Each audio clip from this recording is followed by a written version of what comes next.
नमस्कार श्रोते हो, इरा ब्लॉगिंग मराठी या युट्यूब चॅनलवर सर्वांचे स्वागत. आजच्या व्हिडिओमध्ये आपण ऐकणार आहात संशयी स्वभाव या कथेचा भाग पहिला. अगं किती वेळा समजून सांगू तुला, तरीही तुझ्या डोक्यात कसे घुसत नाही. शेवटी तुला जे करायचे तेच केलं ना तू. प्रेम करते ना माझ्यावर, मग एवढाही विश्वास नाही माझ्यावर. सचिन रागाने लाल झाला होता. त्याच्या डोळ्यातून अश्रू वाहत होते.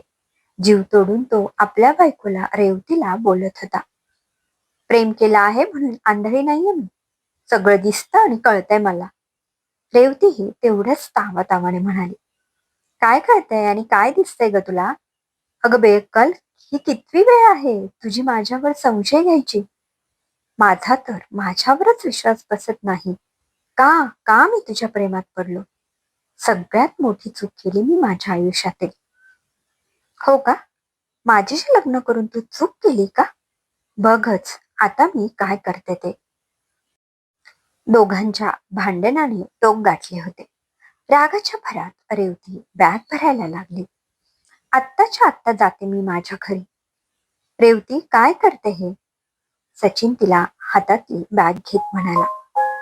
त्याच्या हातातून रेवतीने पुन्हा बॅग ओढून घेतली आणि त्याला म्हणाली, एक क्षणही थांबायचे नाही मला इथे.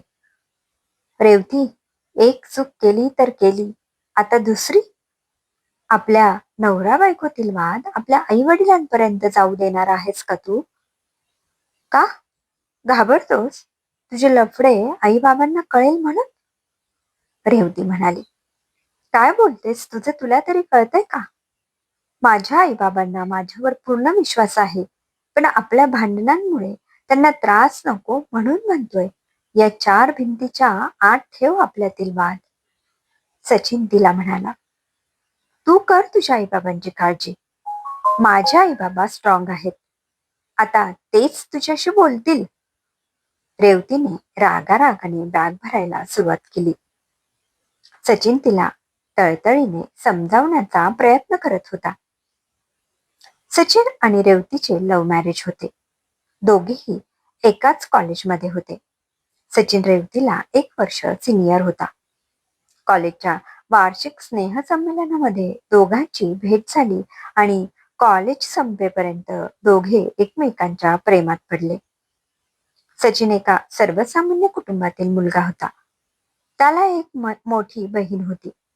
तिचे लग्न झाले होते, तर रेवती मात्र एकुलती एक लाडात वाढलेली मुलगी होती. अर्थात हट्टीपणा तिच्या नसानसात भिनलेला होता. तिच्या घरून तिच्या लग्नाला विरोध होणार नव्हता, पण सचिनच्या घरी लव्ह मॅरेज म्हटल्याबरोबर शांतता पसरली होती. आपल्या पाहुण्यांमध्ये कधी कोणी असं केलं नाही. लोक काय म्हणतील या विचाराने सचिनचे आई बाबा सुनीताताई आणि मधुकरराव सुन्न झाले होते. एकीकडे एकुलता एक मुलगा तर दुसरीकडे समाज. पण सचिनच्या आईबाबांनी समजूतदारपणा दाखवून सचिनच्या प्रेमाची निवड केली. थाटामाटात दोघांचं लग्न झालं. रेवती घरी आली. लाडात वाढलेली रेवती सासरीही फारशी काही बदलली नाही. मला याची सवय नाही. आमच्याकडे हे असं करत नाहीत. मला ते जमणार नाही. या प्रकारे बऱ्याच गोष्टीत तिचं हे बोलणं असायचं. सचिनच्या आईबाबांनीही तिच्यावर कुठल्याच गोष्टीची जबरदस्ती केली नाही. नवीन मुलगी आहे, तिच्या घरची तिला सवय आहे म्हणून त्यांनी तिच्या प्रत्येक गोष्टी समजून घेतल्या. तिच्या चुकीच्या गोष्टींकडे दुर्लक्ष केलं होतं आणि चांगल्या गोष्टी आनंदाने स्वीकारल्याही होत्या. तिला अगदी आपल्याच मुलीप्रमाणे वागवलं होतं. रेवती मात्र मुळातच संशयी स्वभावाची होती. तिच्या या संशयी स्वभावामुळे बऱ्याचदा सचिनने तिच्या इच्छेखातर त्याची नोकरीही बदलली होती. सुरुवातीला कॉलेजमध्ये जेव्हा सचिन एखाद्या दुसऱ्या मुलीबरोबर बोलायचा, तेव्हा ही रेवती त्याच्याशी भांडायची, रुसून बसायची. पण त्यावेळी सचिनला वाटलं आपल्यावर असलेल्या प्रेमामुळे ती असं करत आहे. कधी कधी तिचा हा बालिशपणा त्यालाही आवडायचा. परंतु लग्नानंतर तिचा हा संशयी स्वभाव अजूनच वाढला. कोणत्याही दुसऱ्या मुलीबरोबर सचिन बोलताना दिसला की रेवती आणि सचिनची घरी भांडणं व्हायची. यामुळे सचिनने मुलींबरोबर बोलणेही कमी केलं होतं. पण कंपनी म्हटले की लेडीज स्टाफ असणारच आणि कामानिमित्त बोलणं होणारच. काही दिवसांपूर्वीच सचिनच्या कंपनीत एक नवीन मुलगी जॉईन झाल्याचे रेवतीला कळलं होतं. ती आणि सचिन एकाच प्रोजेक्टवर काम करणार होते. त्यामुळे कामानिमित्त त्यांचं बऱ्याच वेळा बोलणं व्हायचं. फोनही व्हायचे.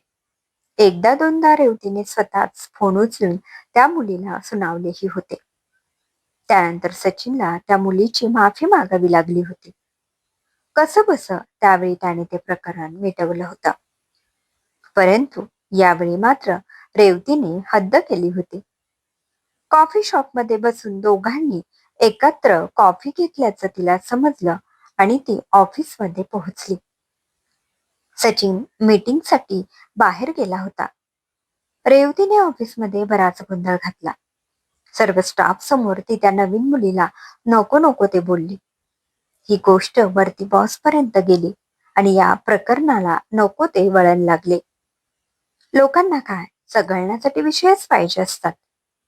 बायकोच नवऱ्यावर संशय घेते म्हणजे नक्कीच काहीतरी असणार हा विचार करून सर्व स्टाफमध्ये सचिन आणि त्या मुलीविषयी रेवतीमुळे नको नको ते बोलले जाऊ लागले. यामुळे त्या मुलीचीही बदनामी झाली. ती दुखावली गेली. रेवतीने घातलेल्या गोंधळामुळे बॉसनेही सचिनला चांगलेच सुनावले होते. सचिनची सगळीकडूनच नाचक्की झाली होती. ऑफिसमध्ये झालेल्या बदनामीमुळे घरी येऊन सचिन या सगळ्याविषयी रेवतीला जाब विचारत होता. दरवेळी सगळ्या गोष्टी शांततेत घेणारा सचिन यावेळेस मात्र बिथरला होता. ऑफिसमध्ये झालेला अपमान त्याला सहन झाला नव्हता. म्हणूनच दोघांमधल्या आजच्या भांडणाने टोक गाठले होते. पण स्वतःच म्हणणं खरं करणाऱ्या रेवतीच्या चेहऱ्यावर तिने केलेल्या कृतीचा कुठलाच पश्चाताप नव्हता.